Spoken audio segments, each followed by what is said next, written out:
já ouviram falar de sopro cardíaco? Sopro cardíaco pode ser, na maioria das vezes, e ou é, sem problema nenhum.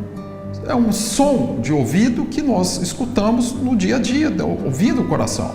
Mas muitas vezes pode sim significar patologias graves, como válvulas entupidas, válvulas vazando, cardiopatia congênita.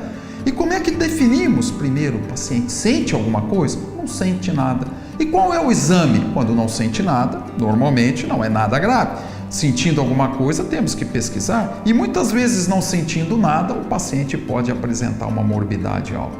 Qual é o exame muito importante quando falamos em sopro? Sem dúvida alguma, eletrocardiograma e ultrassonografia cardíaca, que é o ecocardiograma, largamente usado para definir o tipo de sopro e a gravidade do sopro e dando a finalização do diagnóstico nosológico da patologia quando essa existe.